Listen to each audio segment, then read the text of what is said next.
It don't seem real. I ain't gonna never breathe again, ever. How he's dead. And the other one, too. All on account of pulling a trigger. It's a hell of a thing, killing a man. You take away all he's got, and all he's ever gonna have. Yeah. Well, I guess they had it coming.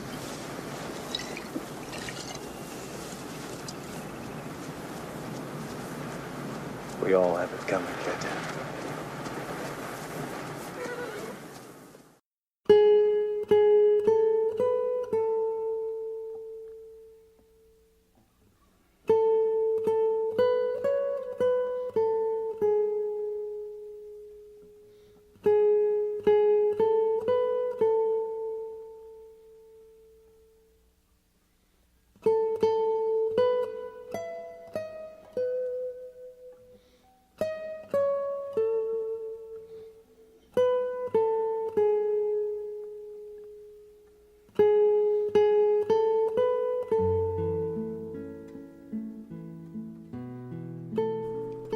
Hello, and welcome to For Your Consideration, a podcast featuring roundtable discussions reevaluating the cinematic canon of past masterpieces and modern classics.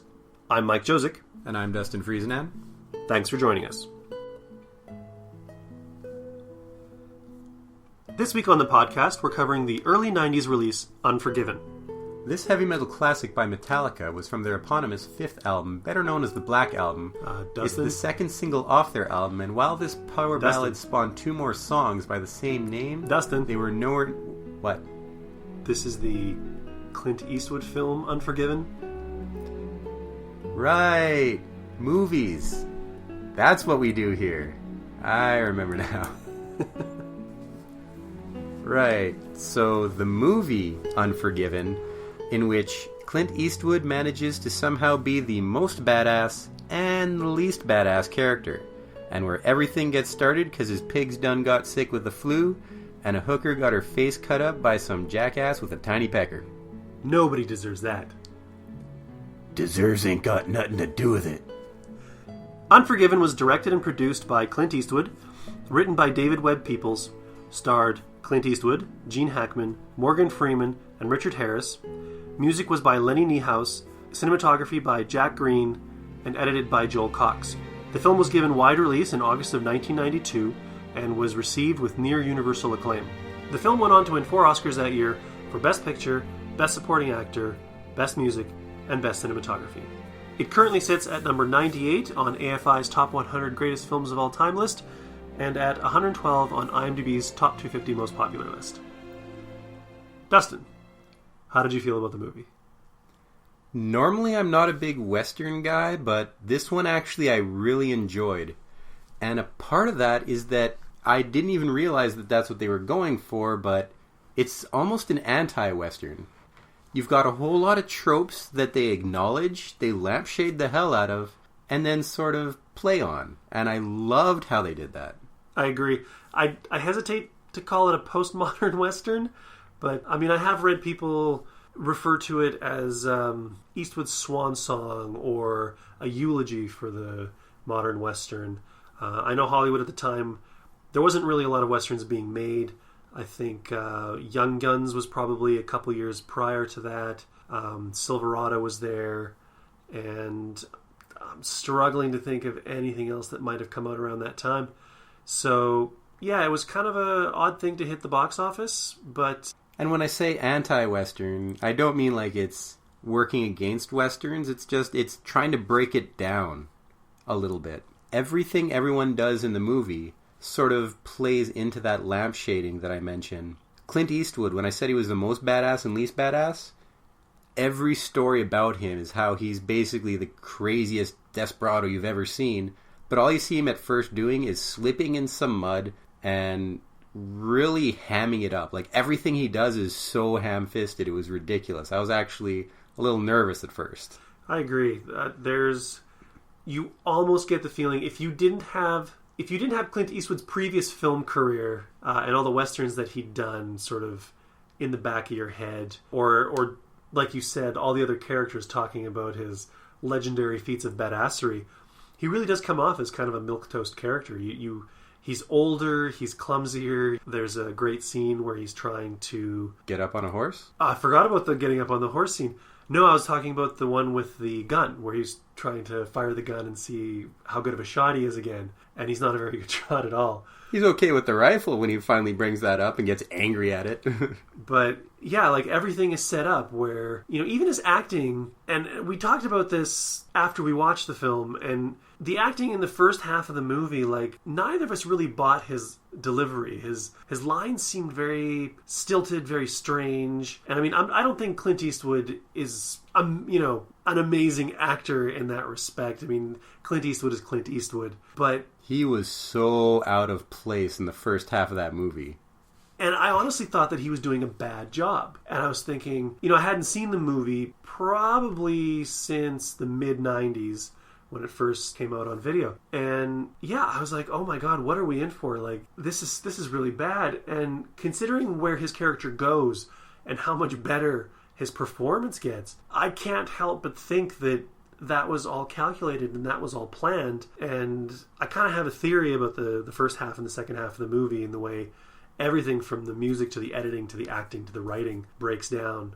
Basically, I figure the first half of the movie is sort of setting you up in that Western environment film that we're kind of accustomed to. And basically, your hero is the bad guy in this movie. When you get to the end of the film, really, it's our hero, our character, going up against the forces of law and order. And he kills them all. So, and you hear about all of the discussions about like what a great killer of men he was, and all of the feats and accomplishments of badassery, to go back to that.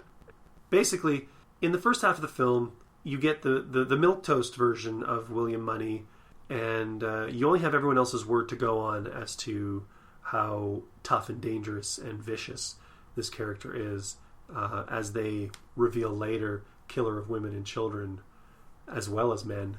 But you don't really get to see that until the end, and you kind of feel that the character is on this road to redemption, and he's been trying to fight his inner demon. He married a good woman who is helping him live right, and he keeps saying to anybody who will ask him, that's not who he is anymore. He doesn't drink anymore. He doesn't have sex anymore. He's trying so hard to fight that life or that role. And that's the first half of the movie. And I think that might be why his character speaks unnaturally. I think that's why, to get into the technical side, musically, the music is a lot more almost silly, sort of stereotypically Western. And the direction with the vistas and the panoramic views of the countryside and riding on the horses and in silhouette and like all of the things that you basically expect from a Western. And then it's in the second half where all of a sudden his character is talking more clearly, more confidently. The editing stops being so jumpy and erratic and staccato, and you get more long shots and camera. The director is basically sitting on the scene more. It's less playful, it's darker, it's more purposeful. And I feel like that is probably going along with where the character of William Money is going, because he is descending into this dark pit. He's becoming the monster that he used to be. He's letting go of all of those walls and barriers and whatever that he's created. Drinking again, killing again, shooting again. And that's who he is. And because he's feeling more natural, I think the music and the direction and the editing and the cinematography, like everything, the acting, everything all of a sudden is more naturally presented to the audience. That's my theory. That was a really long monologue. Take it away. To add on to that theory, actually, the one thing that came to my mind as I was watching the film was, let's think of this as almost Clint Eastwood's acting career. He started off with all these Western movies where he's badass after badass, and all you've got are these legends of him as a badass, and at this point, he's old, he's had enough of it, he's trying to move on, do something else. And he hadn't done a Western film, recently prior to Unforgiven. It's probably about a decade. About a decade. Yet still, that's kind of what everyone thought of him as. And he's like, yeah, I don't want to... I'm something else. Go, get out of here. Go away. Really, even the character of Dirty Harry, despite being a cop in modern-day San Francisco, I mean, he was kind of like an Old West character running around with his gun, shooting people. And if you continue on from that, you can see how... I'm not too sure what he was doing in the early 90s, like financially or anything like that, but you take, as you said there, Mike, that there wasn't very many Western movies. Well, Clint Eastwood wasn't making money. Little Bill wasn't making much money, so we decided to, well, I'm going to go law enforcement now and build my own house all crappy like. Just everyone's trying to move on with their lives, but you got a few people sort of sticking back like, this is the Western motif, this is awesome, this is great, until they start actually getting involved with it, and it's not as awesome as it seemed to be. On Money's side, you have this young kid come in who wants to be a badass, he wants to live up to it all, but it doesn't quite work out. And on Little Bill's side, you've got a writer who was following English Bob, but English Bob wasn't as badass as he seemed to be. English Bob being Richard Harris's character, who has a brief introduction and story in the middle of the film, and then he exits, never to be heard from again. He seemed like he was going to be a badass who's going to be heavily involved, but just gets his ass handed to him and kicked out of town just that quickly, pretty much to show how Little Bill is actually pretty awesome. And that's what gets the writer all involved and all excited in all these stories of what's going on. But even that gets broken down. And in the end, there's no heroes in this movie. There's no real villains in this movie. There's assholes, to be sure. Like, you don't cut up somebody's face and not be an asshole. Is that worthy of murder? Honestly, I'd say maybe in the old Western kind of motif, but there's nothing where it's like, this person needs death right now. Little Bill's a jerk. He's a policeman. He's trying to do his best. Money thought that he was trying to do good by getting this person who apparently cut off her nose and gouged out her eyes. Like, the story about the prostitute was way blown out of proportion, so... Yeah, it was pretty bad by the time it got to him. Absolutely. So what he thought he was doing good, and he was going to be doing this to get money for his kids, and everybody thought they were doing good, except for the two Cowboys. Screw them, quite frankly. I did like, you mentioned how Little Bill also used to be a badass, and now he's settling into a new life for himself as the sheriff, the lawgiver, the lawmaker in Big Whiskey, which is the town. And really, like that, I mean, that's one of the major themes of the movie, where everybody is essentially not who they say they are or who they're trying to be. Like the Scofield Kid, who is the guy that rides into Money's farm and says, hey, there's a bounty. Heard that you're really good with a pistol. You should come with me. We'll split the money. He says he's a killer. He says he's killed 5 men and a Mexican with a knife. But really, he hasn't killed anybody. The first person he kills is that cowboy in the outhouse. And hell, he says he can shoot, but he's basically blind and needs glasses. In fact, he wants the money so he can get glasses. So, yeah, he's presenting himself as something that he's not. Little Bill is presenting himself as something that he wants to be. I guess Scofield Kid is also presenting himself as something he wants to be. Ned is trying to live a very pastoral life. He's got a farm, he's got a wife. And Money is trying to live a very simple pastoral life. But he gets drawn out of it because of the economic needs. His pig's got the fever, his kids are going to go hungry. He's not sure what to do, and he thinks maybe this is a solution. It's a lot of money, and it's a slippery slope for him, and it sets a chain reaction in motion where everybody who's hiding... English Bob, there's another character who's trying to be somebody who he actually isn't, as revealed when Beauchamp is talking to Little Bill in the... in the jail. In the jail. I was like, what do they call those? And he's reading the story about the duck. The Grand Duck. Duke? No, it's Duck. Screw you, Old Bill. Or English Bob, rather. What the hell? So he's reading this story and he's like, yeah, that's not what happened. The other guy was drunk. English Bob shot him in the back. He's actually a wuss who just wants you to think he's a badass. Every main character basically is a complete and utter fabrication of themselves. And I think... Hell, even Little Bill wants to pretend to be a carpenter, but you see his place and it's ramshackle. It's good. How do you fail that badly? I think with that ending, Well, we both agreed in the ending it should have ended with him riding off into the darkness, which was kind of a counterpoint to how a lot of Westerns, air quote, end with riding off into the sunset. Riding off into the sunset because it's the end. Here he's riding off into the darkness because it's already over. Why are you even here? You shouldn't have been here in the first place. Stay at home with your kids.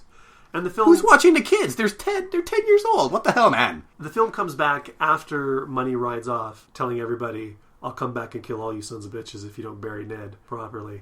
And it has that scroll talking about how he got into... What was it? Textiles or some shit like that? Yeah, he had a business and he did okay. And I don't know, it was kind of weird because I felt that a lot of what the movie was saying is that, like, you can't hide from who you are. You can't not be who you are. And this is who Money is. This is who Bill is. This is who all of these characters. Kind of felt like the ending cheated that.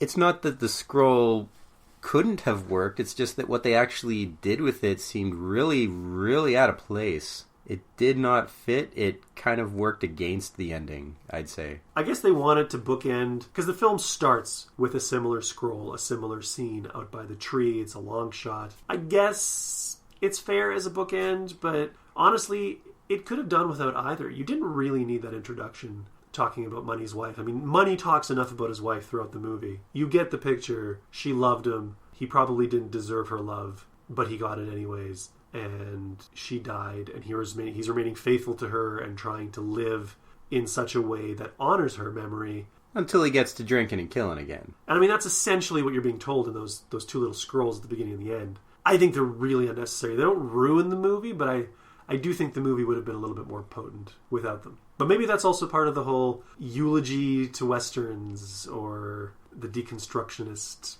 nature of kind of what they were doing. I just think that the end one could have pretty much repeated what it said at the beginning about how his wife found him and loved him for some reason and nobody really knows why. End scene. Like, we saw the movie, now it means something a little bit more. What's all this about an import business? That's unnecessary. That's above and beyond and fell off.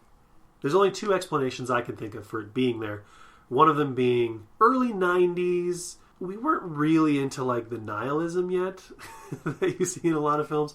So maybe they wanted to sort of put a little post-it at the end going, yeah, all this really dark stuff happened and Money got drunk and killed a bunch of people. But ultimately everything worked out in the end. And maybe the idea of he didn't deserve it, but he ended up with a much better, purer life than he maybe should have had. It ain't about deserves.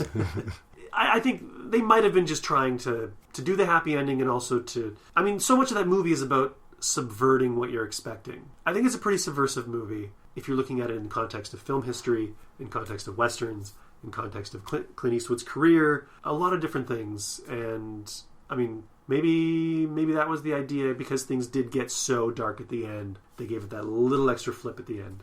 I actually found it to be a bit of a surprise to see Morgan Freeman in the movie. I've grown really far too used to him as some weird sort of exposition guy these days. And it was definitely weird to see not only him, but him out-acting the Western movie guy, Clint Eastwood, in a Western movie. Like, I thought that was pretty weird. That had to do with the... Well, to be fair, the character of Ned was kind of the exposition guy. Because Money didn't talk. Money just kept telling people to shut up and stop asking him about his life.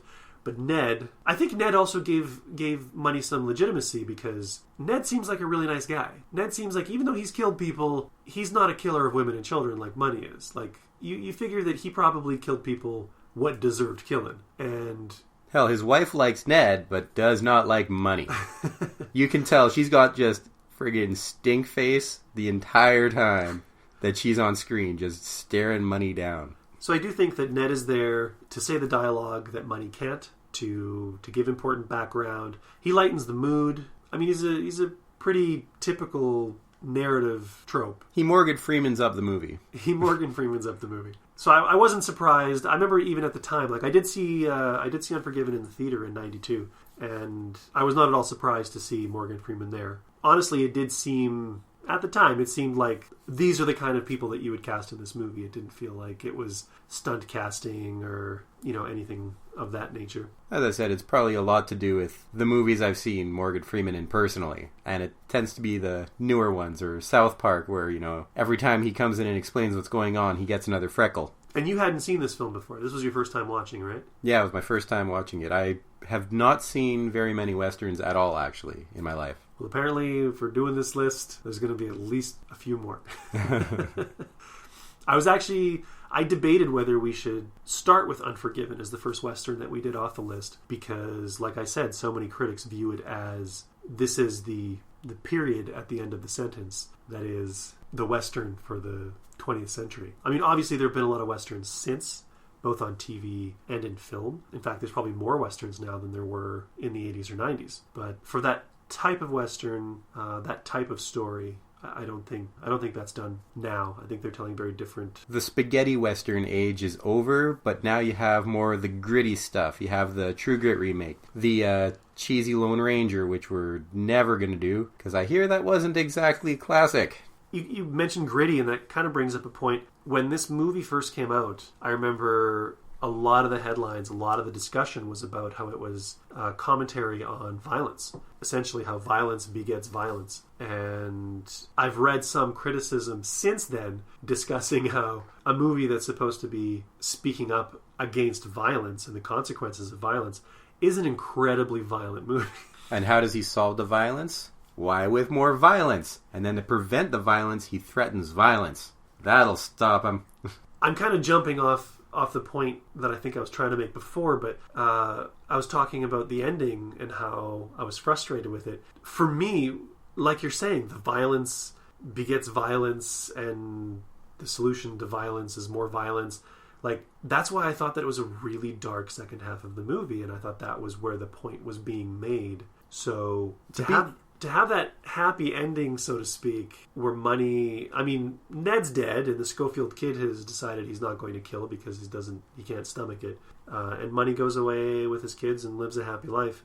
It seems in conflict with the violence in the movie, unless, I don't know, maybe if it wasn't told in a scroll, maybe if there was like actual dialogue or character moments with Eastwood, maybe it would have seemed more like he earned it, because it just sort of seemed like there was nuclear war, everybody died, but it was still a happy ending because we bought a shop and everything's good. I don't know, that's terrible. I'll probably cut that out. And the violence was there from the very beginning, though.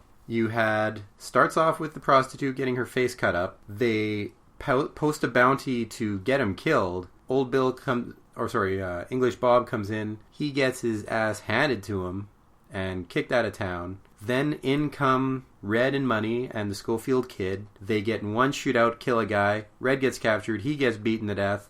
They kill another couple guys. When they figure out that Red was killed, well, time to kill more guys. They kill everybody at that point, and that's when the violence just starts amping up. But it was there from the very beginning. Violence upon violence upon violence. I love how you just called Ned Red, because Morgan Freeman played a character named Red in Shawshank Redemption. I'm very bad at names. That will be my excuse. And this week we'll be reviewing Unforgiven, in which Dustin says the wrong names for all the characters. Over and over and over. I'm going to mix up Bill with Bob, Red with Ned. I'm going to call it a country western song. I've been sick for a while, by the way, and I am sleep deprived. All the excuses are coming out now, but that's okay because it's all going to be cut. I have faith in this. I don't know why. Another thing that I liked about the film, we talked about how it subverted the tropes and kind of deconstructed the Western and whatever, but it wasn't... this movie is still a classic Western. This movie, like, when you watch this movie, you're not thinking about all of the things that it's doing. You kind of feel that afterwards. And I like to think of it as, instead of taking all of the stereotypical characters and tropes and ideas that are traditionally in Westerns and taking it in the opposite direction, I like to think that the angle that they take is only slightly askew. Like, they're still trying to tell a Western story. They're still trying to... You say it's a different angle. I'm saying it's sort of running parallel. It's, instead of him coming in and being some grand hero everybody loves, it's more realistic. He comes in, the prostitutes are happy and they get some free ones. And then the police don't like him at all. And you've got all sorts of different angles working on there. And he's not sure if he should do it. And Red kind of like... or Ned, I'm going to get the name right. Ned comes in and he's not too sure about if he can keep up with the killing anymore. He's just like, I'm going home. You know what? I'm out. The Scofield Kids kill somebody. You know what? I'm out. Money kills somebody. Back to drinking. Time to kill some more people. Kill some more people. To be fair, at that point, he had reason to. Ned was beaten to death, and that's no good. He doesn't appreciate this. And Little Bill is not even a bad guy for doing it necessarily. Yes, he went overboard, but he thought Ned was a murderer and was trying to figure out where these other murderers were before they killed again. And they knew who they were going to kill. And he was just trying to keep law and order in his town. As I said, all the morality here is gray. There's no clear good and bad guys. I'm glad you brought up that point, because I remember watching it and I was rooting for Clint Eastwood. I was treating Clint Eastwood like the hero, and I thought that Gene Hackman as Little Bill, I sort of internalized, just because of the way everything was presented, that he was a corrupt lawman. But no, when you look at the film, he's just doing his job, and he is the good guy. Like, he is actually trying to uphold law and order. Yes, sometimes he goes too far, possibly because he has a sort of passive aggressive approach to his law enforcement until he has to go and beat someone's ass. Like, that's sort of his last resort. He doesn't like going there, but he will, because he does have the capacity for that within him. And the one thing is, when it comes to his not necessarily a consistent law, when it comes to his inconsistent law enforcement, you'll notice that, yeah, he doesn't kill or beat the Cowboys. It's just, all right, here's some horses. Take that from them. These Cowboys, he didn't really know them. They were drunk, blah, blah, blah, makes excuses. The people that he really did beat on, English Bob, he knew about English Bob. He knew about the things that English Bob did, because Little Bill was a bad guy back in the day, and he knew these people. When he ties up Ned, he knows about William Money. He knows all the bad things that guy did, and all the bad things he could do. There's a certain genre of people that he's specifically acting out against and doing everything in his power to keep the hell out of his town. He wants to keep all the assassins out of the town, and that's why he beat up English Bob so much. He's doing his best he can, and he's keeping a specific class of riffraff out. To be fair, you mentioned that he didn't really know the Cowboys. They were as good as locals. Like, their ranch was nearby. They were people that they knew. So I think when Bill tries to make restitution by saying they have to give their ponies to... oh God, I can't remember the guy's name. Skinny. You get a medal. The one name I can't remember, you have. So when he decides to make restitution by making the Cowboys give Skinny the ponies for damage to his property, loss of revenue due to a prostitute who has a cut-up face, and he shipped her in from, Chicago? I mean, come on now. He paid good money for her. There was a contract and everything. I think that was to keep the peace. He was trying to find a peaceful, amenable resolution rather than just, start up a lynch mob, let's hang them, let's whatever. And I mean, let's be fair, in this time period, are they going to side with the prostitutes, or are they going to side with the, air quote, legitimate business holders? Or businessmen. So yeah, when you look at it that way, I mean, it seems kind of like a dick move what he's doing, and at the time, it is played in a way where you are like, oh, Little Bill, this is not cool. But when English Bob comes in, or when Money and his crew come in, those guys are complete strangers. Those are guys who nobody in the town knows, and Little Bill knows by reputation. Or he's met English Bob in the past. So his reaction is a lot more extreme, because these are people he wants out. These are people he does not want to stay. Whereas those Cowboys, this is their community. So he's not just going to beat the crap out of them or hang them or kill one of them, because that's going to cause problems for him in his backyard. Whereas now the problems are coming. He's getting murderers, killers of women and children coming out. He doesn't need none of that. Well, he's... Actually, I was reading an analysis of the film, and I didn't pick it up initially, but I mean, when Bill was first arranging the ponies for the prostitute, the damage, Strawberry Alice, I think her name is, the head prostitute, she just keeps yelling, "It ain't fair, Bill, it ain't fair." And Bill's last words, as Money is standing over his body with a shotgun pointed to his head, is, "It ain't fair. I don't deserve to die this way." I think that was his arc. I think that was something that was set in motion that paid off in the bar at the end. But his story comes full circle from deserves ain't got nothing to do with it to it ain't fair.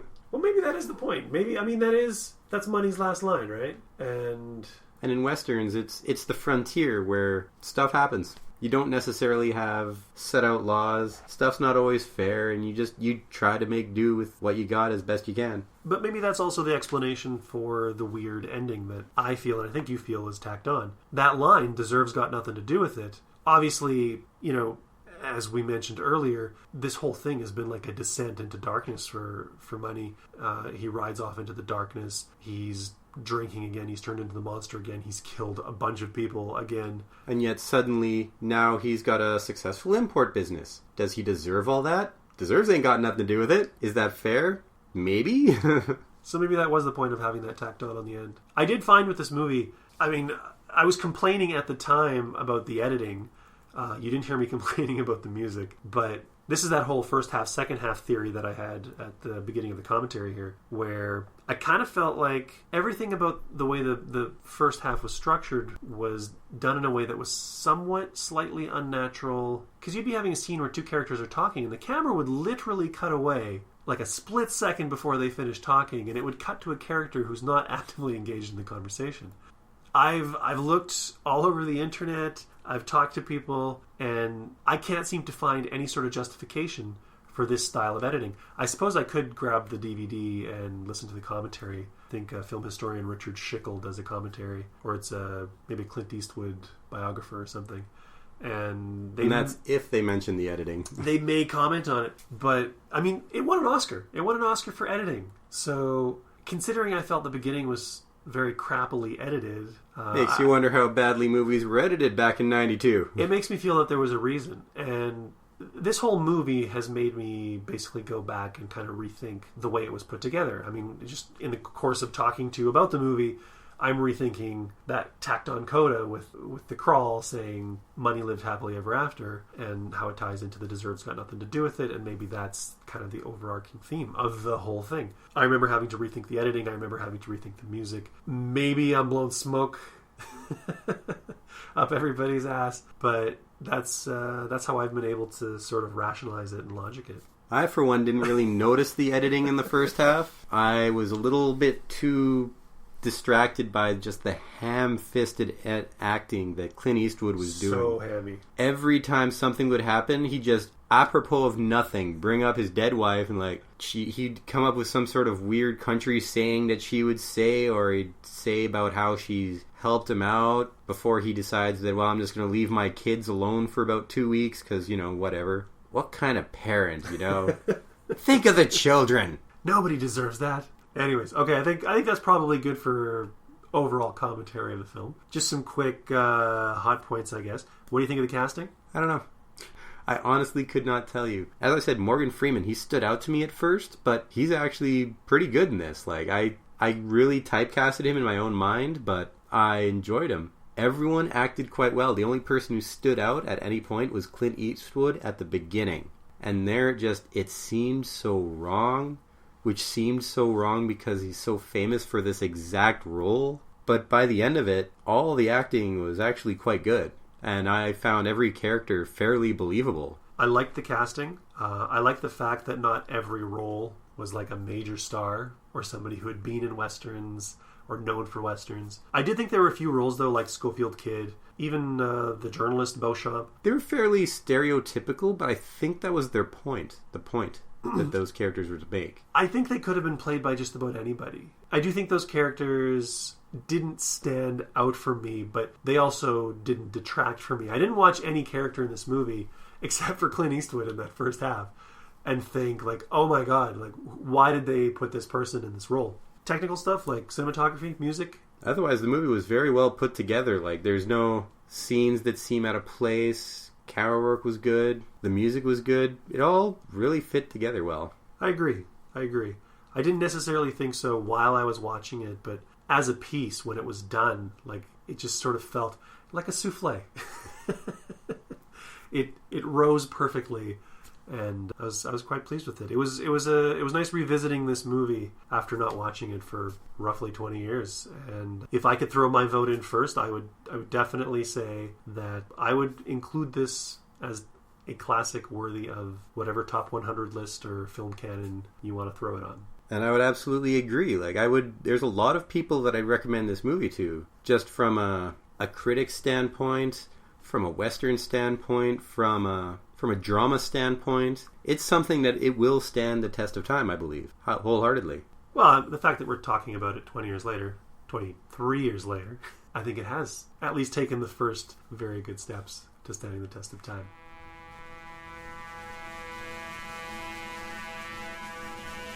And that pretty much wraps it up for this episode of For Your Consideration. If you want to continue the conversation, you can find us on Facebook. Just search For Your Consideration. You can also find us on the Twitter. Our handle there is @FYC Show. We're also on Twitter. We're doing live tweets for every movie that we watch before we do our records for the show. So you can also follow along with those. It might give you a sense of kind of where we're landing as far as classic or not classic. We also have an Instagram account. We're FYC Show on Instagram, posting up some random pictures. Title cards are going up there as well. If you have any interest in checking that out, feel free. Follow us. You can also go to our show page at fycshow.libsyn.com. You can download the episodes there when they get posted, and you can also leave comments for us and share to your social media from the page. And if you want to send us a comment, our email is fycshowmail@gmail.com. We're happy to receive text, voice, video, whatever you have. We want to hear what you think. And if you listen to our show through iTunes, while you're there, we'd love it if you left a review, rate the show. So I'm pretty sure that's all the outlets, that's all the social media you can find us on. And with that, it officially brings this episode to a close. So thanks again for joining us. I'm Mike. And I'm Dustin. We'll see you later. Peace. Never be, never see, won't see what might have been. What I felt, what I've known, never shine doing what I've shown. Never free, never me, so I dug the